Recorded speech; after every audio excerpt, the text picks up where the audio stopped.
Condemn کنڈیمیبل ہے.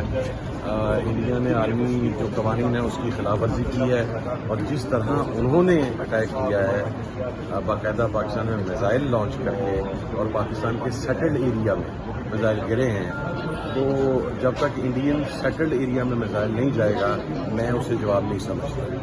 Thank you. کے اندھیرے میں اور آپ کی تاریخی میں ہی اٹیک کرتا ہے، لیکن میرا بڑا کلیئر اسٹانس ہے اس کے اوپر کہ اگر پاکستان کے سیٹلڈ ایریاز میں اسپیشلی مریدیے میں اور بہاولپور میں آ کے میزائل گرے ہیں تو یہ کھلم کھلا اعلان جنگ ہے. میں سمجھتا ہوں کہ اگر 24 میزائل ہم پر مارے گئے ہیں تو 48 میزائل جب تک انڈیا کے اندر نہیں جائیں گے یا تو وہ ڈیم گرائیں. اگر ڈیم نہیں گرتا تو پھر میں نہیں کرنا چاہتا، لیکن مجھے اب انفارچونیٹلی بات کرنی پڑ رہی ہے کہ ایک ٹارگیٹڈ طریقے سے تمام مساجد کو نشانہ بنایا گیا ہے.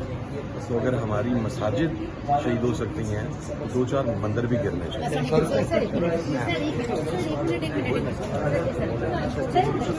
کھلا اعلان جنگ ہے. ہمیں ٹھنڈ اسی وقت پڑے گی جب انڈیا کے اندر بھی میزائل ہی گریں گے، اور میں بہت کلیئر ہوں اس معاملے کے اوپر کہ اگر انڈیا نے آپ کی حدود میں میزائل پھینکے ہیں پھر یا تو انڈیا کا ڈیم اڑائیں یا اگلی بار میں سخت کرنے لگا ہوں. میں نارملی کرتا نہیں ہوں، میں ہر مذہب کا عیسائی احترام کرنے والا بندہ ہوں، لیکن ٹارگٹ اگر آپ تمام مساجد کو کریں گے اور ہر جگہ پر ہماری مسجدیں ہی شہید ہوں گی تو پھر 2-4 مندر بھی گر جائیں تو کوئی مسئلہ نہیں. انسانی جو پرنسپل جو ہے موجودہ معاشرے کے بھی اور موجودہ دنیا کی اس کی کھلا وائلیشن ہے. جنگ کے اندر بھی کبھی بھی مذہبی مقامات کو نشانہ نہیں بنایا جاتا. اب اگر انڈیا نے ہماری مساجد کو ٹارگیٹ کیا ہے اور سب سے اہم چیز یہ ہے کہ آپ کے سینٹرل ایریا میں مریدیے میں اور بہاولپور میں اٹیک کیا ہے، کوٹلی میں مظفر آباد میں بھی مساجد پر اٹیک کیا ہے، تو ہمیں ڈیفینسو ہونے کی کوئی ضرورت نہیں ہے.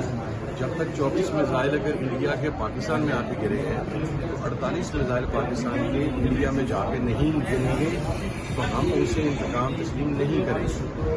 میں تمام مذاہب کا بے انتہا احترام کرتا ہوں. آپ کو پتہ ہے پاکستان کے اندر بھی مائنورٹیز کے رائٹس کے اوپر سب سے زیادہ بات میں نے کی، لیکن اگر دشمن آپ کو بتا کے آپ کی عبادت گاہ پہ مسجد پہ حملہ کر رہا ہے تو پھر 4-6 مندر اس کے بھی گرنے چاہیے.